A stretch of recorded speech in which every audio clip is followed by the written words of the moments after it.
नमस्कार दोस्तों, आप सभी का स्वागत है मेरे चैनल पर। तो दोस्तों चलिए मैं आपको बताता हूं कि धनतेरस में कौन सी वस्तुएं खरीदनी चाहिए जिससे आपके घर में बरकत हो, आपके घर में सुख समृद्धि और माता लक्ष्मी की कृपा प्राप्त हो। तो चलिए मैं आपको बताता हूं।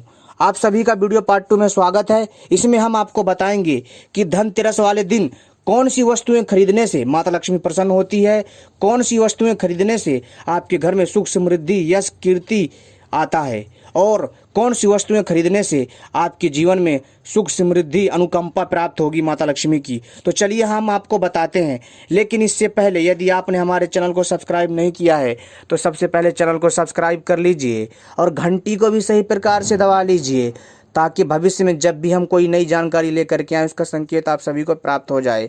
और हमारी वीडियो को लाइक करना मत भूलिएगा।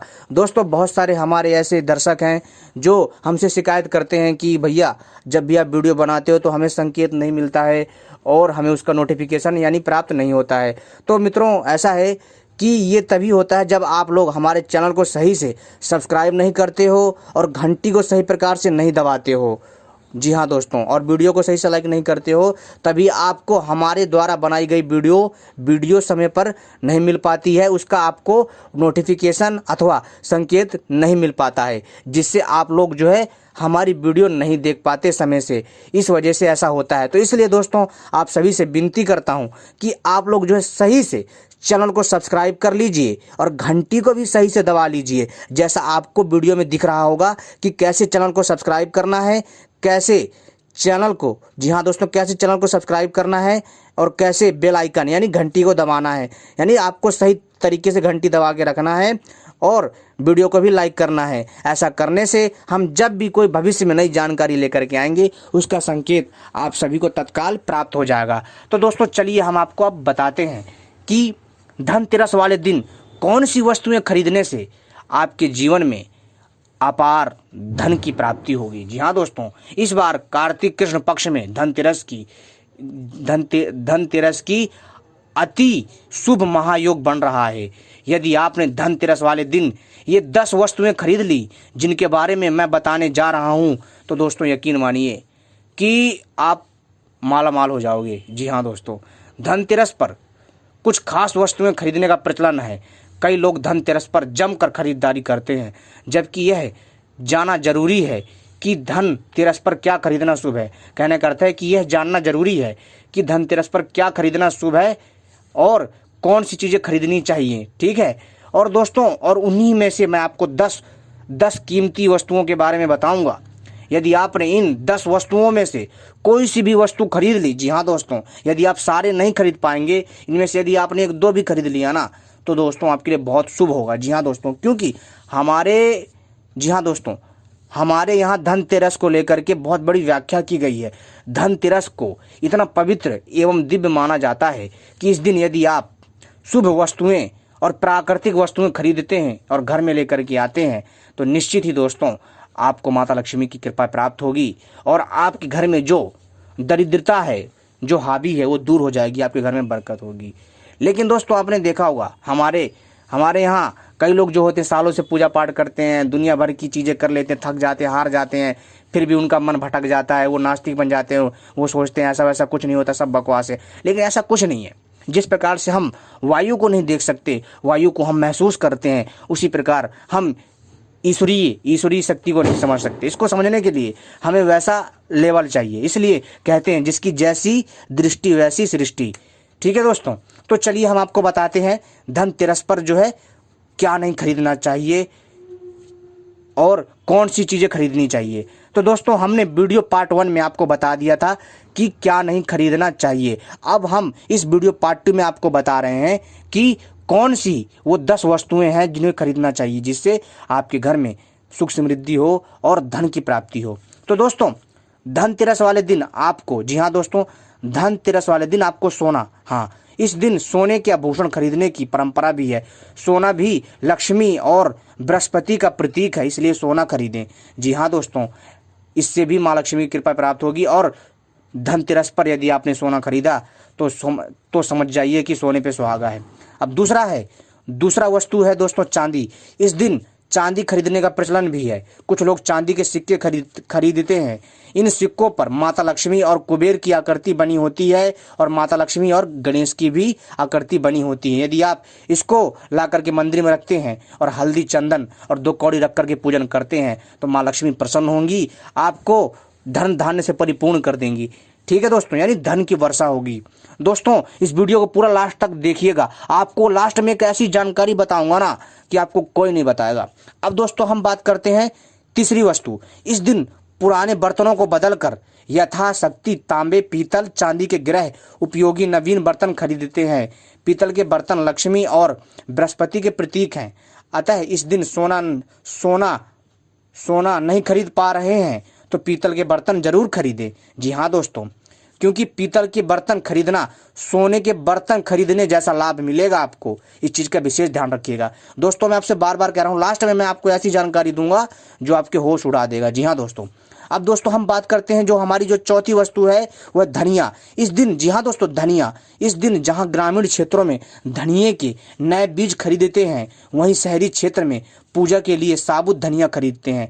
इस दिन सूखे धनिया के बीज को पीसकर गुड़ के साथ मिलकर एक मिश्रण बनाकर नैवेद्य तैयार करते हैं। तो दोस्तों इससे भी माता लक्ष्मी प्रसन्न होती है और आपके पास कभी भी रुपया पैसे की कमी नहीं होगी। आपका व्यापार वगैरह सब अच्छे से चलेगा। जी हाँ दोस्तों, अब 5वां जो वस्तु है वो है नए वस्त्र। जी हाँ दोस्तों, इस दिन दीपावली पर पहनने के लिए आप नए वस्त्र खरीदने की परंपरा है। यदि आप नए वस्त्र खरीदते हैं, खास करके पीला, नीला हो गया, या फिर दोस्तों भगवा रंग अथवा केसरिया रंग, भगवा और केसरिया एक ही है।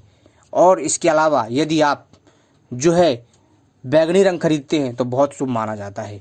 इसके अलावा हरा रंग भी बहुत अच्छा होता है। अब दोस्तों हम बात करते हैं छठी वस्तु। जी हाँ दोस्तों, छठी जो वस्तु वो है लक्ष्मी गणेश जी की मूर्ति। जी हाँ, लक्ष्मी गणेश जी की मूर्ति इस दिन जी हाँ दोस्तों, इस दिन यदि आप लेकर के आते हैं तो बहुत उत्तम माना जाता है। और दोस्तों, और लक्ष्मी गणेश जी की मूर्ति को दीपावली के दिन भी लाया जाता है पूजन हेतु। और लक्ष्मी और गणेश जी की मूर्ति या चित्र खरीदते हैं और इसी दिन धन्वंतरी जी की भी पूजा होती है और उनकी मूर्ति या चित्र भी खरीदते हैं। ऐसा करने से दोस्तों माँ लक्ष्मी प्रसन्न होगी। अब दोस्तों 7वां उपाय है हमारा, यानी कहने का अर्थ है कि जो हमारा जो 7वां वस्तु है वो है इस दिन, जी हाँ दोस्तों, क्या है दोस्तों, जो 7वां वस्तु जो है वो है खिलौना। इस दिन बच्चों के लिए खिलौने भी खरीदे जाते हैं। बच्चों का मन खुश रखने में घर में सकारात्मकता माहौल बनता है। जी हाँ दोस्तों, क्योंकि आपको पता छोटे बच्चों में भगवान का अंश देखा जाता है। इस कारण यदि आप जो है खिलौने ला करके किसी बच्चे को देते हैं या अपने बच्चे को ला करके देते हैं तो इससे भी दोस्तों आपके घर में जो है एक खुशनुमा माहौल रहता है। अब दोस्तों हम बात करते हैं 8वीं वस्तु, वो है खील बतासे। दोस्तों आपको खील बतासे मिल जाएंगे आसानी से और बहुत सस्ते होते हैं। और दोस्तों ये खील बतासे ही आपकी किस्मत चमका देंगे। इस दिन पूजा की सामग्री के साथ ही खील बतासे आदि भी खरीदे जाते हैं। ये घर में खुशियां लाते हैं। जी हाँ दोस्तों, यदि आप महंगी चीज़ें नहीं खरीद पाते तो खील बतासे तो आराम से खरीद सकते हैं। इस दिन पूजा की सामग्री के साथ ही खील बतासे आदि भी खरीदे और यह घर में आपके खुशियां लाएंगे और इससे भी माता लक्ष्मी प्रसन्न होगी। इसको लाते ही पहले माता लक्ष्मी को अर्पण करना है, बाद में प्रसाद के रूप में सभी लोग खाइए, कल्याण होगा। और दोस्तों जो अगला है, जी हाँ दोस्तों, अगला जो वस्तु है बहुत दिव्य एवं चमत्कारी है, वो है गोमती चक्र और कौड़ियाँ। जी हाँ दोस्तों, गोमती चक्र बहुत अद्भुत है। गोमती चक्र कई प्रकार की दिव्य साधनाओं में प्रयोग की जाती है, चाहे फिर वो हो यक्षिणी साधना हो या फिर अप्सरा साधनाएं हो या फिर अन्य कोई दैवी शक्ति साधना हो, उसमें गोमती चक्र का बहुत बड़ा योगदान है। और कौड़ी, दोस्तों ये कौड़ियाँ जो होती हैं बहुत अद्भुत होती हैं। वैसे दोस्तों जो कौड़ियाँ होती हैं सफ़ेद रंग की होती हैं, पीले रंग की भी होती हैं और अन्य रंग की भी आती हैं, लेकिन जो दोस्तों पीले और सफ़ेद रंग की कौड़ी की बात ही अद्भुत होती है। और एक कौड़ी तो पीली और सफ़ेद दोनों होती है, एक तो पूरी तरह से पीली होती है, एक तो पूरी तरह से सफ़ेद होती है। समझ रहे हो दोस्तों? तो इस दिन बच्चों की सुरक्षा के लिए गोमती चक्र और धन समृद्धि बढ़ाने के लिए ही कौड़ियाँ खरीदते हैं और इनमें चंदन, केसर और कुमकुम का तिलक लगा करके इसको माता लक्ष्मी के चरणों में अर्पित करके प्रणाम करके और दोस्तों रखने के बाद सुबह उठते ही इसको जो तिजोरी आदि में रख देते हैं। इससे पैसे की कमी नहीं होगी, पैसा खींचा चला आएगा चुंबक की तरह। अब दोस्तों हमारा जो 10वां वस्तु है वो है झाड़ू। जी हाँ दोस्तों, सबसे सस्ता। जी हाँ दोस्तों, झाड़ू। झाड़ू तो आसानी से मिल जाता है, और झाड़ू किसकी लें, इस चीज़ का विशेष ध्यान रखिए दोस्तों। सबसे उत्तम झाड़ू मानी जाती है खजूर की। जी हाँ दोस्तों, यदि खजूर नहीं मिलता है तो दोस्तों आप फूल वाली झाड़ू ले सकते हो, कोई दिक्कत नहीं। लेकिन पहले नंबर पर आप पहली प्रायोरिटी रखिए जो है खजूर वाली झाड़ू। दोस्तों जो 10वीं वस्तु बता रहा हूँ, इस दिन झाड़ू खरीदना बहुत ही शुभ माना जाता है, और इसे वर्ष भर के लिए घर से नकारात्मक ऊर्जा निकल जाती है। जैसा कि आपको पता है कि जो झाड़ू होता है घर की गंदगी को बाहर निकालने में काम आता है, घर की साफ सफाई में। और आपको पता है जिस घर में साफ सफाई होती है वहाँ रोग दोष आदि नहीं आते हैं, और जहाँ पर ज़्यादा गंद पड़ा होता है वहीं पर ही नकारात्मक ऊर्जा तथा अन्य प्रकार की जो बीमारियाँ आती हैं। तो दोस्तों अगर आप साफ सफाई रखोगे तो दोस्तों जाहिर सी बात है वहाँ पर जो सुख समृद्धि और संपदा आएगी ही आएगी, और माता लक्ष्मी भी आएंगी। तो दोस्तों इससे आप झाड़ू की अहमियत लगा सकते हो। इसके अलावा दीपक, दक्षिणावर्ती शंख, कमलगट्टे या रुद्राक्ष की माला, धार्मिक साहित्य, औषधि, नमक, नया वाहन या नया घर भी खरीदा जाता है। जी हाँ दोस्तों, यानी कि आप इसके अलावा दीपक भी खरीद सकते हैं। और दक्षिणावर्ती शंख, दोस्तों दक्षिणावर्ती शंख एक ऐसा शंख है जिसका उल्लेख महाभारत काल से ही मिलता आ रहा है। जी हाँ दोस्तों, महाभारत काल में दक्षिणावर्ती शंख का बहुत पैमाने पर प्रयोग हुआ। जब भी शंखनाद होता था दक्षिणावर्ती शंख का प्रयोग होते थे। जी हाँ दोस्तों, कमलगट्टे के बारे में आपने जरूर सुना होगा। कमल का फूल तो आपने देखा होगा, उसमें एक फल होता है, उसको बोलते हैं कमलगट्टे या कमलगट्टा। तो दोस्तों इसको भी यदि आप घर में लाते खरीद करके, इससे भी माँ लक्ष्मी प्रसन्न होती है। क्यों? क्योंकि जो आसन है माता लक्ष्मी का वो कमल का पुष्प है। ठीक है दोस्तों, कमलगट्टे। या फिर आपको रुद्राक्ष की माला भी लेकर के आनी है। रुद्राक्ष की माला ला करके, रुद्राक्ष की माला से यदि आप श्रीम बीज मंत्र का जाप करते हैं 108 बार, कब? धनतेरस वाले दिन, तो दोस्तों आप पूरे साल पूजा कीजिए, और केवल धनतेरस वाले दिन पूजा कीजिए रुद्राक्ष की माला से, आपको पूरे साल का फल प्राप्त हो जाएगा। अब बात करते हैं धार्मिक साहित्य, यानी कि धार्मिक साहित्य माने धार्मिक पुस्तक खरीद सकते हैं, जैसे गीता हो गया, रामायण हो गया, महाभारत हो गया, या कोई जैसे बहुत सारे शास्त्र हो गए, वो भी ला सकते हैं। उससे भी दोस्तों आपको ज्ञान मिलेगा, समृद्धि मिलेगी। आप चाहें तो अन्य पुस्तकें भी खरीद सकते हैं, चाहे फिर वो इंग्लिश की हो, फिर चाहे वो गणित की हो, फिर या फिर वो वैदिक गणित हो, आप ऐसी भी पुस्तकें ला सकते हैं। अब बात करते हैं औषधि भी आप अपने लिए ला सकते हैं। औषधि में क्या हो सकती है, जैसे च्यवनप्राश हो गया, या फिर कोई दिव्य औषधि हो गई। तो दोस्तों आप ऐसी वस्तुएं भी ला सकते हैं। नमक भी ला सकते हैं, और नया वाहन या नया घर भी आप खरीद सकते हैं। तो दोस्तों ये थे हमारे दिव्य वस्तुएं जिनको आप खरीद करके अपनी किस्मत को चमका सकते हैं और माता लक्ष्मी की कृपा प्राप्त कर सकते हैं, जिससे आपके घर में धन की वर्षा होगी। आप सोच नहीं सकते कि आपकी जो तरक्की है वो लगभग तय है। अब बात करते हैं उस खास बात को जिसको मैंने कहा था कि मैं आपको लास्ट में बताऊंगा। दोस्तों जैसा मैं हर वीडियो में कहता हूं कि धन की वर्षा होगी और आपके यहाँ पैसा चुंबक की तरह खींचा चलाएगा। तो दोस्तों ये ऐसे प्रयोग है। धनतेरस का जो समय होता है वास्तव में एक दैवीय शक्ति का समय होता है।